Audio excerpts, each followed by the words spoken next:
aqui é o que chamamos, de prefácio ou introdução da segunda carta de Paulo aos Coríntios.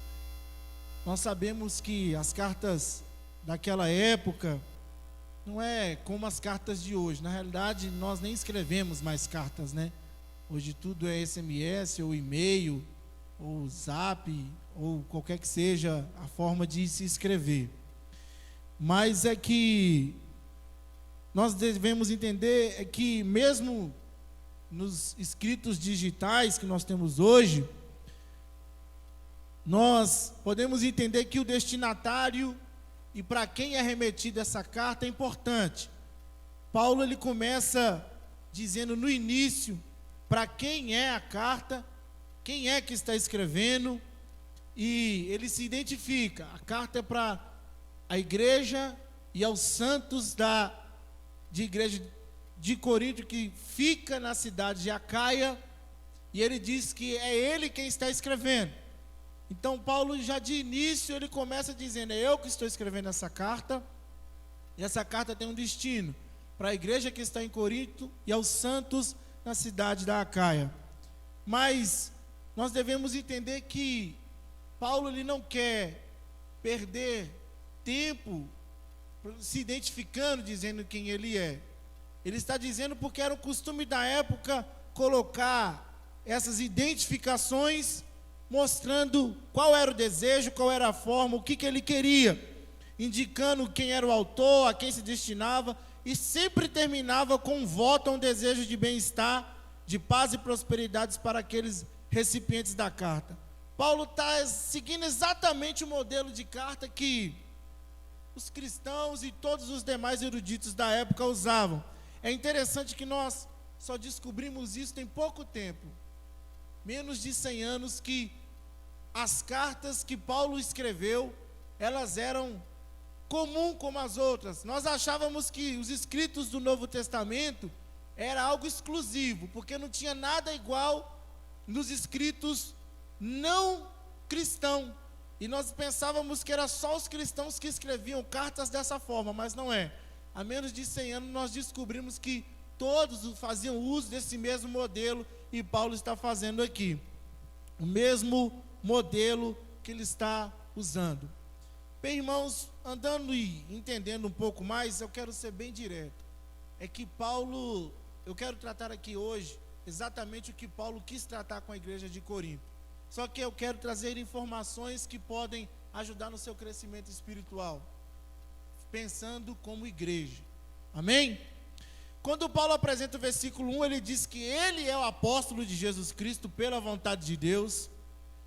E nós não temos nenhuma discussão quanto a isso. Paulo é apóstolo e ponto final. Essa foi a carta escrita, uma espécie de defesa pelo apostolado de Paulo. Muita gente já conhece essa questão de que Paulo estava se defendendo de acusações feitas contra ele. E como ele mesmo disse, foi Deus que escolheu ele para essa função. Ele não falou assim: olha, foi homens que me escolheram e me separaram e impuseram as mãos sobre mim, foi homens que me viram, foi homens que me qualificaram. Não, ele diz: eu sou apóstolo porque Jesus me chamou, Jesus me colocou nessa posição, Deus me colocou nessa posição. E já era uma maneira de refutar aos que estavam levantando o questionamento da igreja de Corinto. Será que Paulo é apóstolo como Pedro, como João, como Tiago, como Filipe? Então Paulo já diz: não foi o homem que me escolheu, foi Jesus que me chamou a esta função. Isso é para nós entendermos que a autoridade de Paulo foi dada pelas mãos do próprio Deus, pelas mãos do próprio Senhor Jesus, na entrada de Damasco, quando ele chamou e o constituiu pregador entre os gentios. E é assim que ele se apresenta no início da carta. Agora, tratando os destinatários, vale observar que ele sempre acrescenta. O que me chama a atenção é isso: ele começa falando dele, Jesus chamou ele, e ele vai e cita o irmão Timóteo. O que me impressiona é a educação de Paulo, porque ele não tem receio à concorrência, ele não tem dificuldade de falar e escrever uma carta, com uma carta importante, e coloca o coautor da carta. Ele cita o coautor da carta. A carta era só de Paulo e é destinada à igreja aos coríntios. Ele cita Timóteo sem nenhuma reserva. Paulo não tem medo de concorrência, Paulo não tem medo de divisão, Paulo não tem medo de perder público, Paulo não tem medo de perder audiência. Paulo ele simplesmente quer, da mesma forma que Deus me chamou, chamou Timóteo também, chamou este que está ao meu lado também, chamou este que me acompanha também, e que vocês o recebam como servo e mensageiro de Deus também. Então Paulo já estava dizendo que ele era apóstolo e que Timóteo estava com ele, segundo a vontade de Deus, mas está escrevendo essa carta junto com o irmão Timóteo. Poucos líderes, meus irmãos, valorizam tanto seus colaboradores como Paulo. Paulo está sempre citando o nome de alguém, está sempre falando o nome de alguém que talvez você não vai ouvir em mais nenhuma outra carta, mas Paulo faz questão de falar. Isso é tão maravilhoso que nós citamos Paulo como se fosse o maior de todos. E Paulo, na sua última pregação diante do povo de Jerusalém, ele cita aquele que Deus escolheu para o chamar, que foi Ananias. Quem é Ananias? Ninguém nem lembra de Ananias, mas Paulo não esqueceu daquele que Deus usou para o chamar.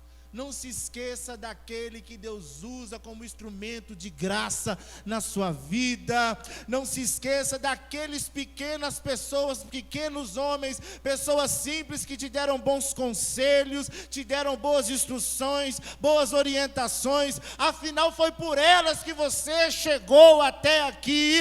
Então não se esqueça desses que Deus colocou na sua vida. É seu pai e sua mãe mesmo, que são pessoas simples.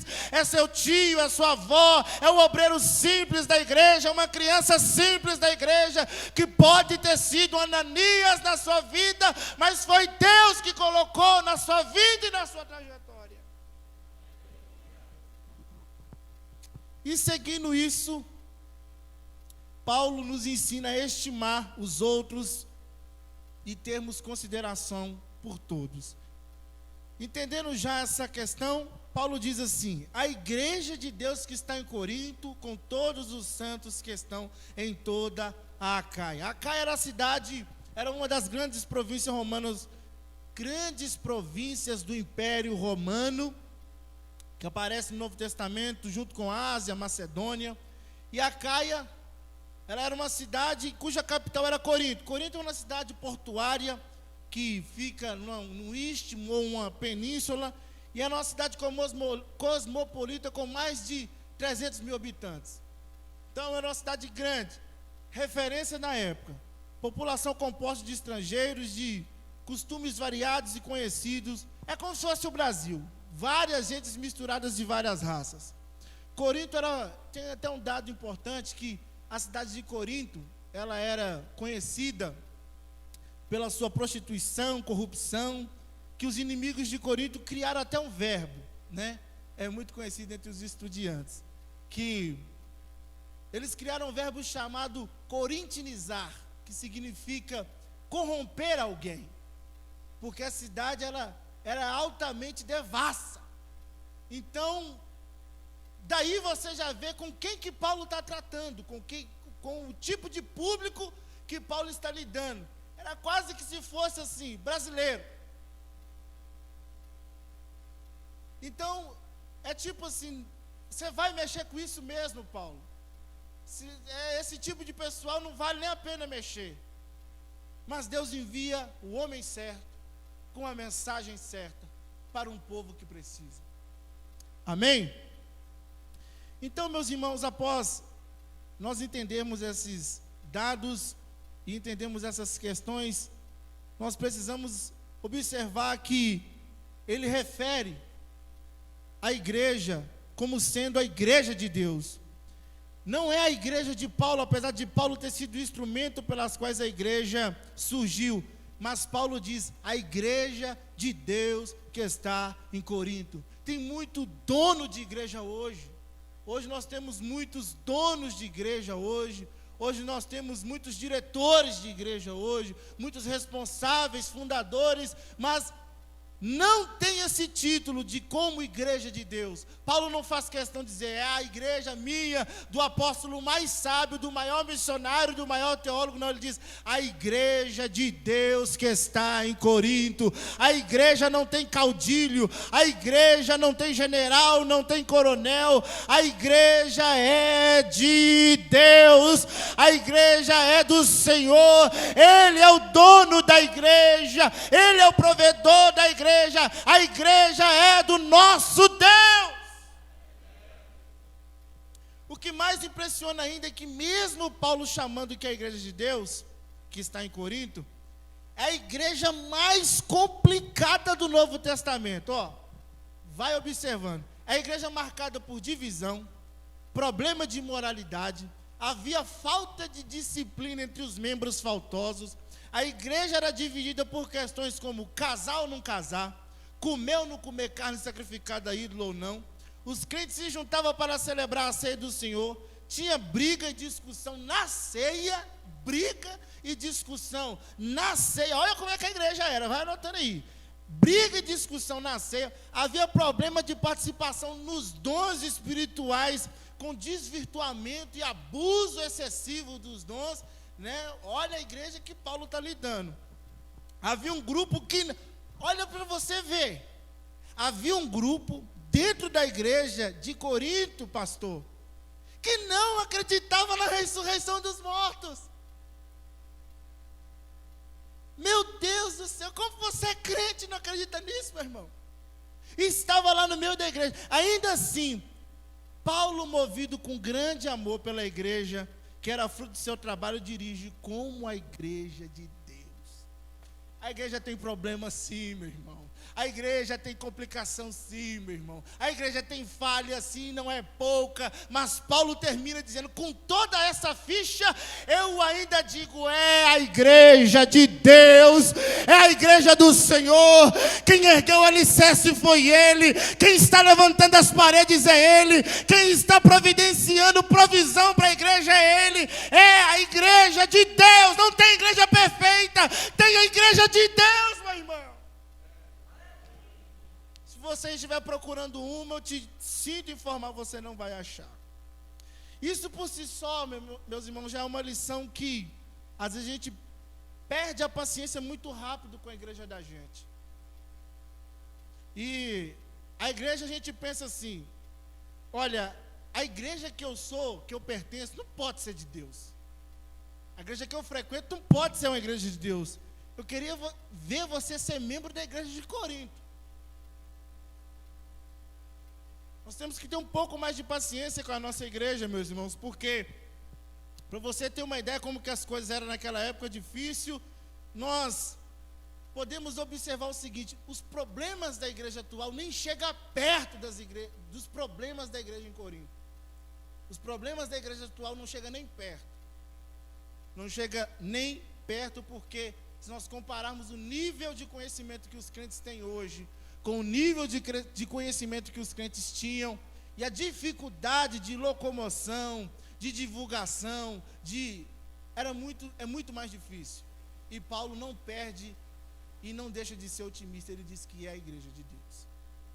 Nós temos que ter um pouco mais de paciência com a nossa igreja, meus irmãos. E essa igreja que Paulo é conhecido como seu fundador. Quando ele chama a igreja de Deus que está em Corinto, na nossa mente, aparece aquela figura, um templo central, na rua central, onde os crentes iam cultuar a Deus. Nada tão distante. A igreja que Paulo está tratando é igreja casa. A igreja ficava na casa dos crentes, onde eles se reuniam. Então eram pequenas acomodações de lugares onde as pessoas iam cultuar e aprender mais de Deus. E não era em um templo como esse, organizado, bonito e adornado como esse. Casa simples, de pessoas simples, de homens simples, e lugar muito mais simples do que nós imaginamos. E Paulo diz, é lá, naquele lugar simples, que é a igreja de Deus. Isso é para que eu e você entendamos que não importa o formato, não importa o enfeite, é a igreja de Deus. É a igreja de Deus. E já entendendo mais, andando mais adiante, o destino de Paulo, a intenção de Paulo é que aqueles irmãos pegassem aquela carta que ele escreveu e levassem para ler na igreja, e depois ele diz aos crentes da igreja em Corinto e a todos os santos da Acaia. Era como se fosse Acaia, Minas Gerais, e os Coríntios, BH. Ele diz, é para ler essa carta na igreja e é para ler essa carta a todos os santos de toda a região. Tem que chegar em todos os lugares essa carta que eu estou escrevendo. Ou seja, todos deveriam ouvir e entender o que Paulo estava querendo dizer através daquela carta. E era essa a intenção de Paulo. Bem, meus irmãos, nós entendendo isso, observando isso, vem o versículo 2 que Paulo diz assim: graça a vós e paz da parte de Deus, nosso Pai, e da do Senhor Jesus Cristo. É interessante que graça e paz é uma coisa que não era comum na época. Graça era uma saudação grega. Os gregos se saudavam assim, graça. E os judeus se saudavam paz, né? Shalom. Aí os cristãos uniu o útil ao agradável. Graça aos gregos, paz aos judeus. De quem? Da parte do nosso Senhor Jesus Cristo. Só que os crentes atuais hoje, né, mudou para boa noite. E Paulo nos ensina graça e paz da parte do Senhor Jesus. Não abandona a paz do Senhor Jesus não, meu irmão. Não fica fora da moda não. É da parte do Senhor Jesus. Isso reflete a convicção que todos os autores do Novo Testamento tinham de que a graça e a paz vem da parte do nosso Senhor Jesus. Meus irmãos, falando um pouco mais da igreja agora de Corinto, o que chama atenção é o relacionamento de Paulo com a igreja. Ele é o fundador e ele tem um relacionamento muito constrangedor com a igreja em Corinto. Um relacionamento complicado, e eu quero falar um pouco desse relacionamento e vocês vão entender. Eu acho que vai ser edificante para a igreja. Ó, na maioria das vezes, se uma igreja é ruim, complicada e problemática, a gente, pastor Samuel, quando vê uma igreja ruim, complicada, problemática, você vai gostar, né? A gente costumamos dizer que vamos achar o erro na liderança. Quando a gente vê uma igreja difícil, vão vasculhar, está na liderança. Mas isso nem sempre é verdade. Às vezes sim, mas isso nem sempre é verdade.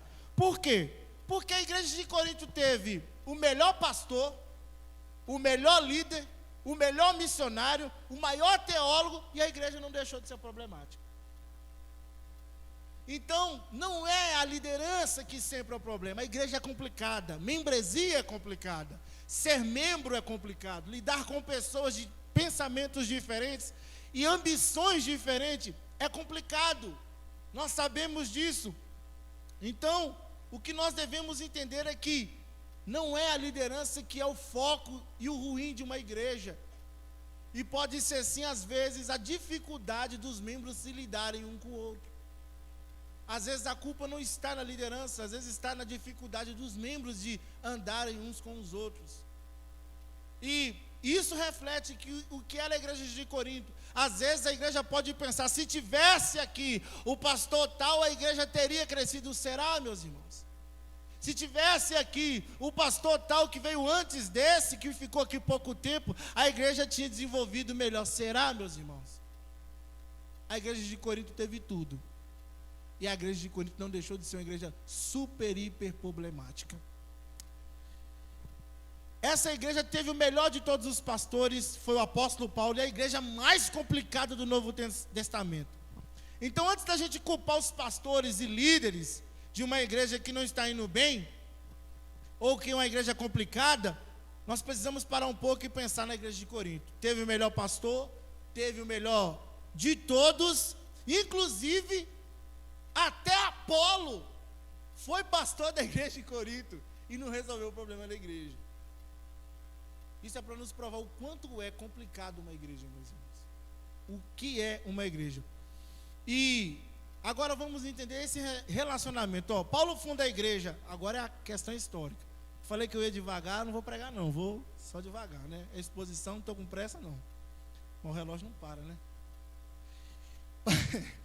Paulo fundou a igreja em Corinto, meus irmãos, na segunda viagem missionária, conforme Atos capítulo 18, né? Quem lê sabe que Paulo chega à cidade da Caia, começa a pregar em uma sinagoga, depois ele passa entre os judeus, entre alguns moradores, muitas pessoas se convertem e nasce a igreja de Corinto. E Paulo fica ali algum tempo discipulando os membros, preparando liderança, como era de seu costume. Ele sai dali para pregar em outros locais, para cumprir o seu chamado. Depois que ele deixou a cidade, ele escreveu uma carta à igreja de Corinto, que é mencionada em, agora nós vamos andar na Bíblia, em 1 Coríntios 5, 1 Coríntios capítulo 5, versículo 9. Vamos ler? Os irmãos vão gostar disso aqui. 1 Coríntios capítulo 5, versículo 9.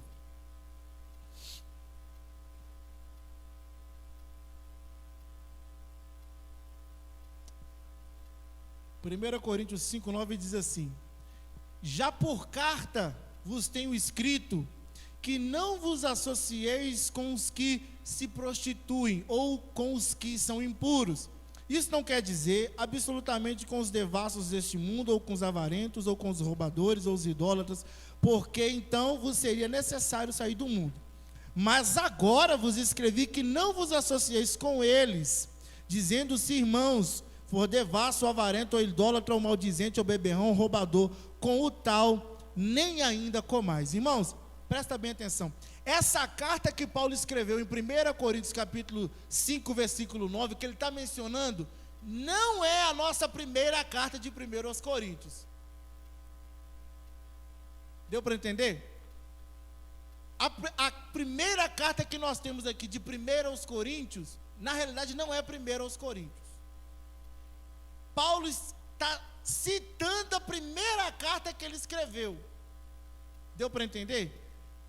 Paulo está dizendo, já por carta vos tenho escrevido. Ou seja, nessa carta que nós estamos lendo aqui, ele menciona uma carta anterior, que nós não temos ela. Ela se perdeu, nós não conseguimos achar, e ela não faz parte do nosso cânon porque ela se perdeu. E não me pergunte o que vai acontecer se um dia alguém desenterrar um vaso lá na cidade de Nag Hammadi, nos desertos do Egito. O que vai acontecer? Tem que atualizar a Bíblia. Não me pergunte isso, pelo amor de Deus. Porque nós cremos na providência de Deus, que Deus guiou a igreja com 66 livros até aqui. E mesmo que ache, nós não vemos nem tanta necessidade mais, porque em 2000 anos de história, não faz tanta diferença mais.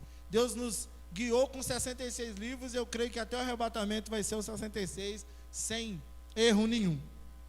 Então aqui nessa passagem, Paulo faz menção da primeira carta que ele escreveu. Escute, Paulo faz a visita à cidade de Corinto, funda a igreja, sai de lá, fica sabendo de algo e escreve uma primeira carta que nós não temos ela.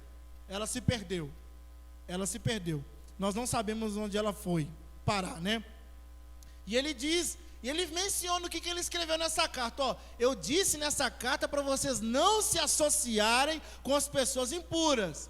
Era o conteúdo da carta que se perdeu. Não se associe com os impuros, os devassos, não se associe com os tais nem comais.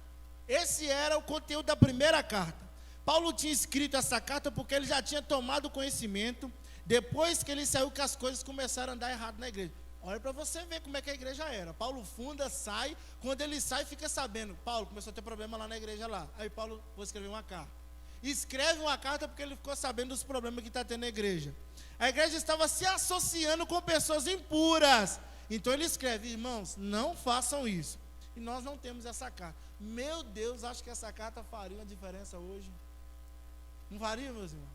Tem muito crente se associando com costumes e conceitos impuros. E parece que falta isso na vida de alguns crentes. Mas tá. Então o que nós temos aqui? Nossa primeira aos Coríntios, na verdade, é segunda aos Coríntios. Deu para entender? Nossa primeira aos Coríntios, na verdade, é a segunda. Porque a primeira carta se perdeu. E a segunda carta que Paulo escreve é a nossa primeira aos Coríntios. Amém? Amém? Então tá, no final vocês vão entender o porquê que eu estou levantando isso. Agora, já pensou se nós tentássemos querer entender por que Deus deixou essa carta se perder? Meus irmãos, nós nunca vamos achar resposta para isso. Nós devemos nos contentar com o que Deus nos deu. Ele nos deu 1ª e 2ª Coríntios só. Tá? Algum tempo depois de ter escrito a primeira carta, Paulo recebe informação que a situação se agravou, Tiago, na igreja. A situação ficou pior. Escreveu a primeira carta, o negócio ficou ruim, Priscila. Está indo difícil. Aí Paulo vai e faz o seguinte, ó. O que está acontecendo lá? Quem traz as informações para Paulo é os membros da casa de Chloe, ou Chloé, que é mencionado lá no capítulo 1. Capítulo 1, versículo 11 de 1 aos Coríntios, que diz assim: porque a respeito de vós, meus irmãos, me foi comunicado pelos membros da família de Chloe que há contenda entre vós. É interessante que Paulo cita o nome da pessoa que está falando. Imagina se o pastor Samuel chegasse aqui, eu fiquei sabendo que fulano de tal, está acontecendo isso e isso, e foi o Mateus que falou, gente. Paulo não tem medo de citar o nome.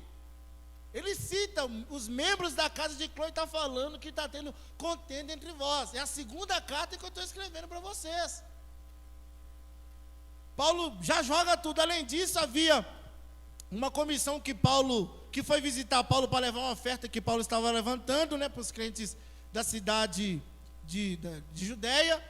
Aí, Paulo então recebe junto com essa comissão uma carta dos membros da igreja de Corinto com perguntas.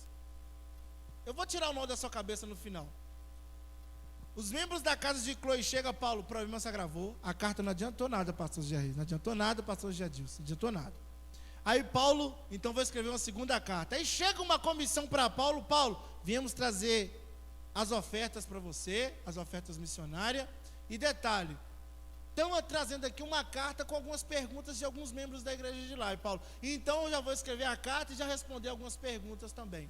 Aí nasce a nossa 2 aos Coríntios. Aí Paulo vai, escreve, se dedica, procura responder as perguntas e sanar as dúvidas, resolver o problema doutrinário e prático da igreja e manda a carta para a igreja.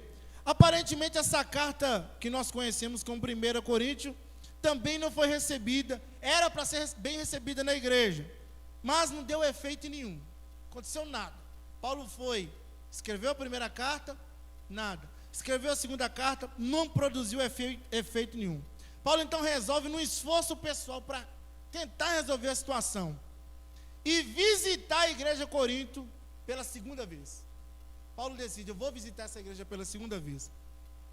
A primeira foi para fundar, e a 2ª agora é para ir lá resolver o problema pessoalmente, sem conversa. Aí lá em 2 aos Coríntios capítulo 2, versículo 1, diz assim, ó: mas deliberei isto comigo mesmo, não ir mais ter convosco em tristeza. Ou seja, Paulo está planejando chegar lá e ir na igreja para resolver o problema. Quando Paulo cita isso aqui em 2 Coríntios capítulo 2, ele está dizendo que ele foi lá na igreja, Mateus, pela 2ª vez, foi visitar a igreja, tentar resolver o problema, e ele foi entristecido lá. Ele diz: deliberei isto comigo mesmo, não ir mais ter com vocês em tristeza. É como se Paulo estivesse dizendo assim, ó: nunca mais eu vou voltar aí para sair daí triste como eu saí daí. Eu não vou voltar aí mais não. Já enviei 2 cartas, fui aí para tentar resolver o problema, e cheguei aí, eu saí daí muito triste. Ele diz assim lá no versículo 5: porque se alguém me contristou, não me contristou a mim, senão em parte, para vós não sobrecarregar a vós todos. Alguém aí, vocês me desagradaram, me entristeceram. Provavelmente Paulo está se referindo ao fato de que quando ele estava na cidade, ele foi afrontado pela oposição, gente que estava questionando a autoridade dele na igreja, o direito que ele tinha de pastorear e tudo mais, e aquela afronta entristeceu o apóstolo Paulo. Olha para vocês verem o que é uma igreja. O apóstolo de Jesus Cristo, o homem que vai até o 3º céu, que viu coisas inefáveis, que recebeu coisas que não é nem lícito a homem nenhum contar. Ele escreve 2 cartas e nada resolve. Ele vai uma 2ª vez na igreja que ele funda e é afrontado e entristecido. E a pergunta é: Paulo desistiu da igreja? Paulo não desistiu da igreja. Ele diz lá em 1 Coríntios 12, 14: eis que estou pronto pela terceira vez em ter convosco, e não vos serei pesado, para que não busque o que é vosso, mas sim a vós. Ou seja, tinha gente falando: Paulo veio aqui para ganhar dinheiro, Paulo veio aqui para roubar, de pegar nosso dinheiro, extrair mais dessas tais ofertas missionárias. Aí Paulo vai e diz: se for necessário, eu estou disposto a ir pela terceira vez atrás de vocês. E eu não vou aí para ser pesado a ninguém. Eu estou indo aí por causa de vós. Paulo está dizendo: não sou um pastor, estou indo aí pelas minhas ovelhas. Tem gente morrendo, tem gente precisando. Eu não quero dinheiro, não quero dólar, não quero euro. Eu quero a salvação das ovelhas que Deus me deu para pastorear. Isso é um pastor que nós devemos nos espelhar, e é o espelho que nós temos. Eu não estou indo na sua casa para tomar chá e comer bolo, para engordar. Eu estou indo aí para cuidar da sua vida espiritual. Graças a Deus nós temos pastores assim. O pastor Samuel já foi tomar uns 2 cafés com bolo lá em casa, né? Mas cuidou, está cuidando. E Paulo diz isso: se necessário eu vou 3 vezes. Então vamos voltar lá, tirar um nó da sua cabeça. A primeira, para fundar a igreja. A segunda, a visita triste. E agora Paulo diz: eu estou disposto. Aí a terceira vez aí. Eu estou disposto. E pela terceira vez aí na igreja. Aí Paulo diz assim, em 2 Coríntios 13, 1: e esta é a terceira vez que vou ter convosco. Por boca de 2 ou 3 testemunhas será confirmado toda a palavra. Ou seja, o assunto não tinha sido resolvido com 2 cartas e uma visita de Paulo. Então Paulo diz assim: com 2 ou 3 testemunhas toda a questão será decidida. Oh, meus irmãos, que igreja que é essa, meus irmãos? O que é isso que nem visita, nem carta, nem nada resolve? O que é isso? O problema que é esse? E Paulo não desiste. Eu vou quantas vezes for necessário. Planejando uma terceira visita. E ele anuncia isso aqui em 1 Coríntios, dizendo que, na verdade, ele, se necessário for, ele iria mais uma terceira vez àquela igreja. Irmãos, uma aplicação aqui: muitos pastores na segunda visita já tinham desistido. Ah, não tem jeito com essa igreja não. Taca isso aqui para lá. Pastor José Reis, vai tomar conta disso aí, isso aqui não é para mim não. Muitos de nós já tinham desistido da igreja na segunda visita, meus irmãos. Ser afrontado: você não é obreiro coisa nenhuma, de onde é que você veio, não, ninguém aqui, você é mercenário. Você já tinha largado para lá. Paulo não desistiu da igreja. Paulo não desistiu daquilo que Deus deu para ele. Paulo não desistiu das almas que ele viu potencial naquela igreja. Paulo não desistiu. Paulo continuou e continuou e continuou. Só para relembrar, meus irmãos, a questão das cartas. A primeira carta foi a que se perdeu. A segunda carta é a nossa primeira aos Coríntios. A terceira carta é o que nós chamamos de carta severa. E essa carta nós encontramos alguns traços dela. Nós também não temos ela. Nós encontramos alguns traços dela em alguns trechos que Paulo deixou escrito. Vamos lá, abre aí. 2 Coríntios 2:4. Todo mundo quer ler a carta severa. Todo mundo quer ler, pastor Rodio.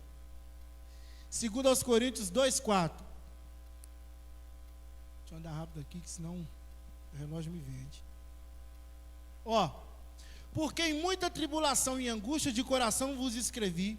Olha o que Paulo diz: com muitas lágrimas. Paulo está escrevendo uma carta com lágrimas, não para vos entristecer, mas para que conheceis o amor abundantemente que tenho por vós. Esta carta está se referindo que Paulo escreveu uma carta e ele pegou pesado nessa carta. Lembra da terceira visita que Paulo estava planejando? Antes da terceira visita, ele manda a terceira carta, e essa carta ele pega pesado. Essa carta ele joga tudo na igreja. Em 2 Coríntios 7:8 ele fala mais dessa carta. Abre aí, 2 Coríntios 7:8.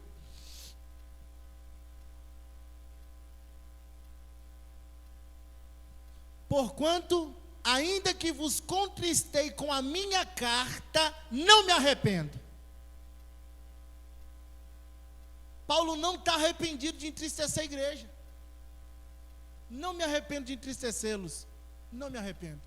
Eu peguei pesado, eu escrevi pesado, eu não me arrependo, mesmo sabendo que vocês estão tristes. Ou seja, há cultos, meus irmãos, que nós vamos sair daqui chorando, triste, magoado ou decepcionado. E Paulo está dizendo, eu sei que vocês vão sair assim quando vocês leram essa carta, mas eu não me arrependo disso, porque isso é para provar o quanto eu amo vocês. Se eu não amasse, eu deixasse a igreja do jeito que estava, mas como prova de amor, eu puxei as rédeas da igreja para mostrar a vocês, não andem nesse caminho. Paulo não tem medo de mostrar que ele está triste, que ele diz, eu estou triste e vocês também vão ficar tristes. Paulo pega pesado, então não fica triste se um dia um dos pastores chegar aqui, né? O pastor Samuel chegar, já teve uns cultos assim, não? Já teve uns cultos que ele começa a pregar e para até no meio e não vou nem falar o resto não. Então nós não devemos sair tristes desses cultos, pois é esses cultos que nos levam a entender realmente o que nós estamos fazendo de errado. Paulo está dizendo, eu entristeci vocês de propósito. Ele termina, embora já me tivesse arrependido, olha o que ele diz, eu não me arrependo, mas eu acabo me arrependendo por ter feito isso, por ver que olha o que ele diz, aquela carta vos contristou, ainda por pouco tempo. A terceira, meus irmãos, como essa carta faz falta hoje, nós sabemos o que o Paulo escreveu nela, pastor Eduardo, e ele diz, eu entristeci vocês de propósito. Nós não temos essa carta, irmão. Então, o que eu estou querendo dizer? Após isso, essa carta severa, ela produziu resultado. A primeira não deu certo, a segunda não deu certo, a segunda visita não deu certo. Aí Paulo escreve uma carta e pega pesado na carta, deve ter jogado tudo na cara de todo mundo. Aí dá certo, dá resultado. Às vezes parece que o chicote funciona melhor que o afago, gente. Às vezes parece que o chicote é melhor que o abraço. Às vezes. Aí Timóteo veio dela trazendo boas notícias. Timóteo veio e traz as boas notícias para Paulo. Paulo, eles se arrependeram, disciplinaram o líder da oposição. A igreja disciplinou o líder da oposição. Olha para você ver. E, meus irmãos, olha como que Paulo é. Paulo agradece por ter disciplinado o líder da oposição e pede para a igreja restaurar ele ao seio da igreja. Meu Deus, que pastor que é esse? O líder levanta contra ele, faz a rebelião, a igreja pega o líder, põe na disciplina e fala, diz, obrigado, vocês estão certos, mas continuo com ele dentro da igreja. Paulo não quer ninguém ir para fora, porque se alguém diz, vai para fora, o diabo diz, então é meu. Paulo diz, não vai para fora, deixa aqui dentro, porque aqui a palavra corrige, aqui a palavra endireita, aqui a palavra restaura, aqui a palavra renova, não tem nada que é jogado fora. Se o vaso quebra dentro da casa do oleiro. Por quê? Porque se quebrar o oleiro, faz um vaso novo. Oleiro não joga vaso fora. E Paulo diz, não joga o líder da oposição fora não. Por quê? Se ele é líder para fazer oposição, Jesus pode transformar em um líder para fazer o quê? Construção de bênção. Não joga fora não. O menino tem dom, gente, não joga fora não. Obrigado, mas restaura ele ao seio da igreja. Não é porque você é um indisciplinado que nós devemos te olhar de maneira diferente, ou dizer, põe no banco e joga fora. Você tem utilidade no reino. Deixa eu terminar. Após isso, Paulo pede para restaurar, mas nem tudo é flores. Algumas más notícias também vêm, dizendo que a igreja continuou tendo problema com falsos mestres. Consertou uma parte, mas falsos mestres continuaram no meio da igreja. Entendeu por que eu disse que a relação de Paulo com a igreja de Corinto era complicada? Deu para entender até aqui? O relacionamento do homem com a igreja. A preocupação de Paulo, meus irmãos, nos dá uma lição. Para finalizar, quando ele fica sabendo que Paulo, eles se arrependeram, resolveram a questão da oposição, mas tem alguns falsos mestres no meio da igreja. Aí ele vai e escreve a nossa segunda aos Coríntios. Agora vamos recapitular. 4 cartas, 2 visitas, uma para fundar, uma para visitar, e ainda tinha uma agenda marcada para a terceira. E você querendo desistir da sua igreja. E você dizendo, eu vou sair da igreja porque não me deram oportunidade. Eu vou sair da igreja porque o pastor até hoje não foi lá na minha casa na visita que ele marcou. Eu vou sair da igreja porque os irmãos cumprimentam um, mas não me cumprimentam. Não fizeram questão de mim. Não me dão atenção devida. Não me chamam para isso, não me falam para aquilo, não me integram no hall de membros da igreja. Paulo está nos dando motivo suficiente para não desistir da sua igreja. Não desista dessa igreja, meu irmão. Não desista dessa igreja, meus irmãos. Não desista da igreja pela qual você faz parte. E só para te mostrar um detalhe. Você, uma correção hermenêutica. Você não é a igreja. Você não. Exemplo. Meu braço é o corpo. Meu pé é o corpo. Minha cabeça é o corpo. Meu braço faz parte do. Minha cabeça faz parte do. Ou seja, nós chamamos isso em teologia de visão holística. É o ver pelo todo, não ver o periférico. Você sozinho não é igreja. Mas você, mais o irmão da esquerda, mais o irmão da direita, mais o irmão de trás, mais o irmão da frente, todos juntos, nós somos a igreja. Você pode ser o braço, você pode ser a perna, o olho pode questionar com a boca pode falar, não gosto do ouvido, mas um precisa do olho. O olho não pega igual a mão não vê igual o olho não anda igual o pé. Todos nós precisamos uns dos outros. Nós juntos todos somos a igreja. Por quê? Para ninguém dizer assim, eu sou a igreja depende de mim, se eu não tiver lá o negócio não acontece. Não, a igreja somos todos nós. Você dentro ou fora, nós continuaremos sendo igreja. Nós andamos de mão dadas uns com os outros. Então, meus irmãos, Paulo nos ensina algumas coisas. 3 visitas, 4